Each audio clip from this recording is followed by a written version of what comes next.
First of all, I just want to say thank you to all of you for being here. You all play a very important role in the criminal justice system, and we also appreciate your time in being here. I was a lawyer who practiced privately for many years, so I know that those of you who do, when you come to this committee and you take the time to prepare a brief, you're taking time away from paying work.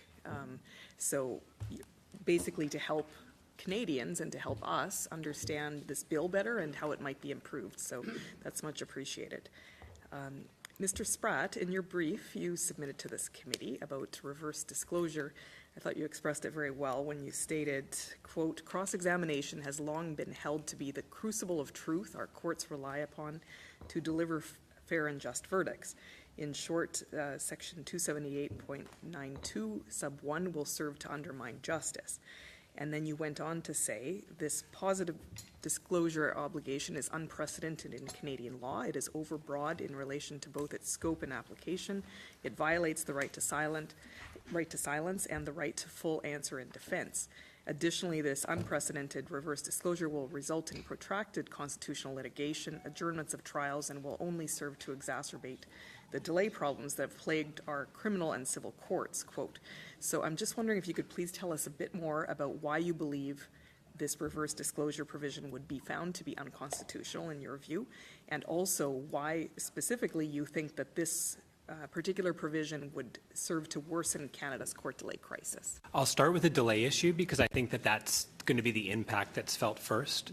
In all of the cases that I've had where this issue would have arisen, and I've cross-examined based on text messages before that were sent to my client. I've cross-examined based on medical records that were in possession of my client.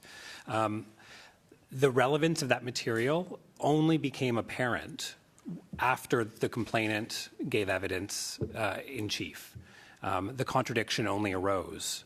I'm not going to, as a defense lawyer moving forward, if this should pass as it is, I'm not going to proactively disclose all of the information I have until I know I'm going to use it, until it's relevant and important. And there's a mechanism for the judge to abridge the 7-day notice requirement, and the judges will abridge it.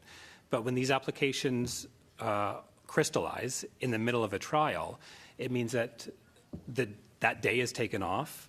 I go back to my office and I draft a written application, and importantly, the complainant will need time to have a lawyer, and there will need to be argument on it. Sometimes that might be able to be accomplished in the middle of a week-long trial by just using that day, but the last 2 jury trials that I've done for sexual assault charges, I think that the trial itself would have been put at risk. Because especially if we're looking at time for a complainant to get a lawyer, you can't keep a jury sitting waiting for a day or 2 or 3. And so I think that we're going to see delays there. Not so much in bringing the applications if it's apparent before trial starts, because they can be scheduled. And of course, they'll take time that could be used on other matters. But I think the real delays that we're going to see is the wasted court time and the delays in setting continuations or trials when these issues arise in the middle of trial, and I think that that's when we're going to see them arise the most.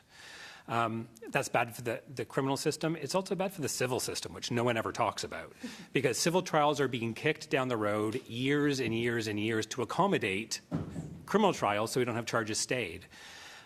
So that I think is a delay issue and encapsulates the delay issue.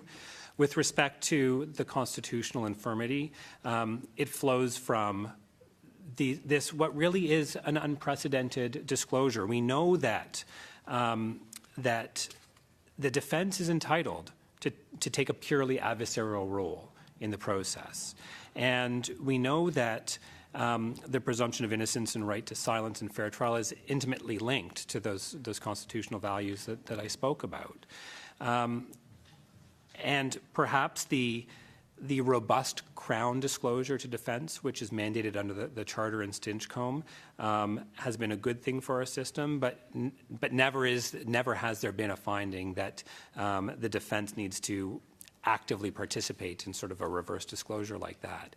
And when you deal with those novel situations that impact all of those other rights, including the incidental aspects that have been raised by the CCLA about the inability to ask a witness about their preparation, what information they actually received, who they talked to about that information. We can do that with Crown Counsel, but we can't do it if they have a private lawyer because of the lawyer-client relationship there. And so I think it's not just the impact on the right to silence and that I've spoke about, but it takes into account these incidental impacts, including 11B considerations that might arise. Thank you very much. Appreciate your time. Thank you, Senator Batters.